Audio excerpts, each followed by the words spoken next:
You know, we're kind of getting to the point where we ought to think about moving these cows, I think. They were kind of hauling at me this morning, and yeah, we can kind of gather up in that little meadow there, and if the gates, one of us go ahead and open the gate once we get there.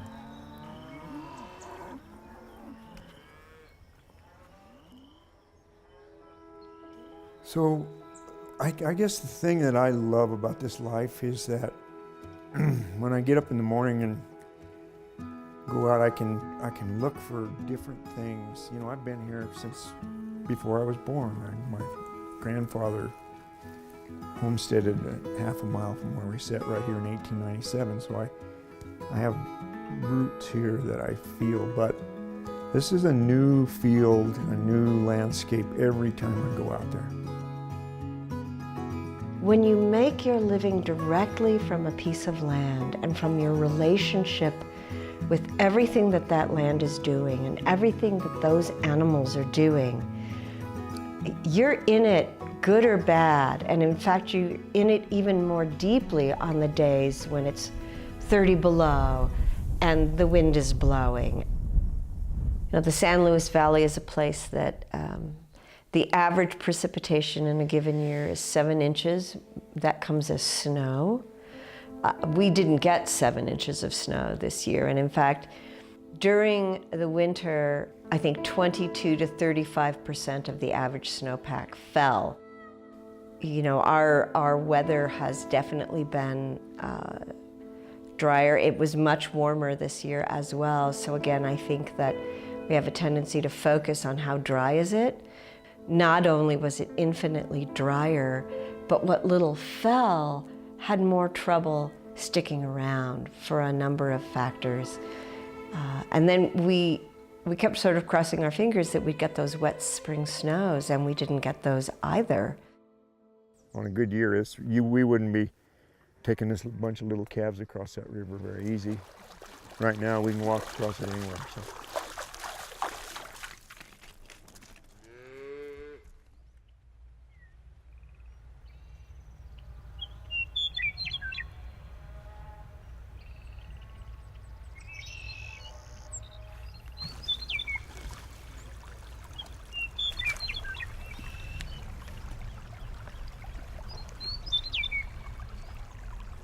There's enough water coming down this ditch to set 3 or 4 tarps. So you want to set many tarps so you can spread that water out and get it going to many places you can. On a normal year, I think that if you were up here on May 21st or 22nd, whatever day it is, you'd see probably between 50 and 100 CFS going on down the creek right now. And for right now to be at, you know, that's probably about 5 to 6 CFS. You know, a lot of times March is our heaviest snow month, but we were certainly, you know, hoping and praying we'd get some in March, but just didn't get anything to speak of. So it's pretty devastating to see it look that low this early in May.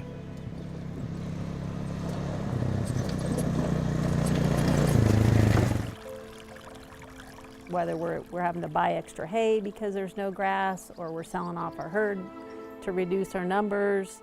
I mean, those are direct impacts to our pocket. And, you know, if you have a year or two in a row of those, you're really in dire straits.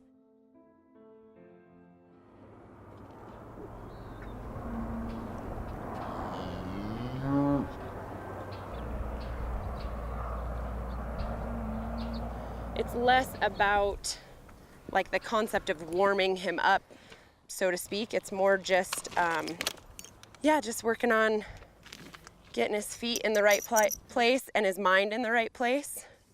Like that cowboy concept of like you hop on and you lope off. Like, that's bullshit. That's not really how that works. So yeah, I mean, sometimes Mother Nature deals you a hard hand and you've got to make hard decisions and decide what's your best option for today and your best option for tomorrow. So because of the dry year, the change that we are making is less animals or for shorter periods of time. Yeah, it's a dry year, and so we are actively destocking, period. That's just our reality, you know?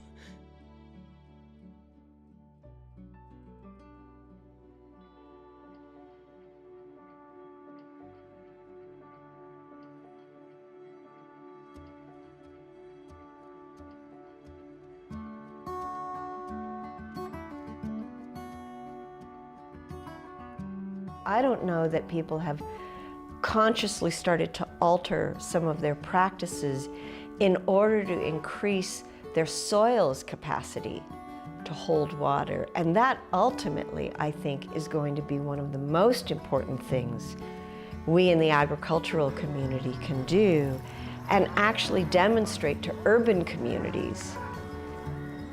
Oh, here's another place where we've got a lot of things going on. So this grass stand here, along with those cottonwood trees, has a lot of litter on the ground. And so underneath this stand of grass is about 2/3 more biomass underground than there is above ground.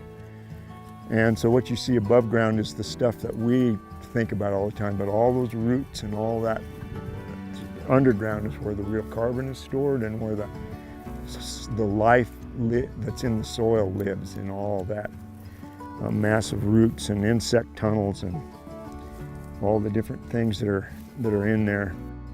Trying to kind of understand how they work and their relationship between them and the plants is then kind of what's left over from that is where we try to fit in and make our living and be a part of this without doing anything but maybe improving it. What we try to do with grazing is disturb it and rest. Disturb it and rest. And so you've got to manage your rest time as much as your disturbance time. And so in a year like this where it's dry, your plants are a little bit more weak or stressed more than normal, then you're going to have a longer rest time because it's going to take longer for it to recover. Cattle are an amazing tool for the land, and then it's crazy what they're capable of doing. And so although it's a dry year, you know, you look around and you're like, damn, things still look good, you know?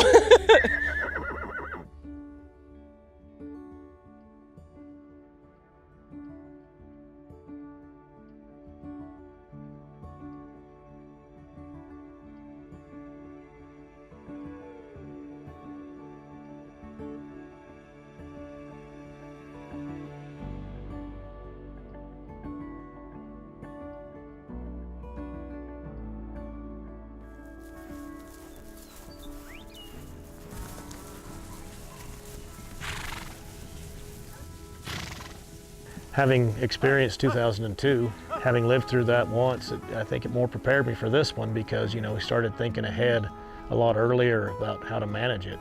But it certainly really makes you appreciate the moisture when you get it and the snowpack throughout the winter and how important it is to use it and use it wisely. It's a tough life, and you know, I think it's not for everybody. You know, there's lots of different, you know, challenges and trials and tribulations you got to go through, and you got to, you know, appreciate the good years because the bad years aren't usually too far behind. It's pretty nice for the kids to, you know, go and, you know, just grow up on the outside and get muddy and get dirty and, you know, understand how the water works and the cattle and how important everything kind of ties together. And we really enjoy being a cow-calf producer, and you know, it's rewarding to watch the whole process work and unfold and do it again the next year.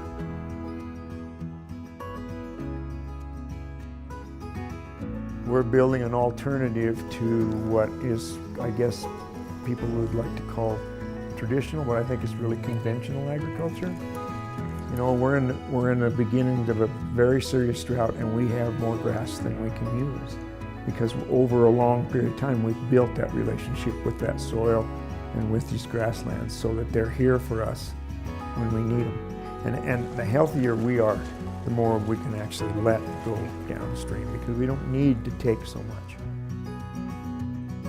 If we can focus on positive things that are going on out here in the soil and in the land, and then start to build on that and create positive things to offset all these negative things, I fully feel like we can turn this thing around.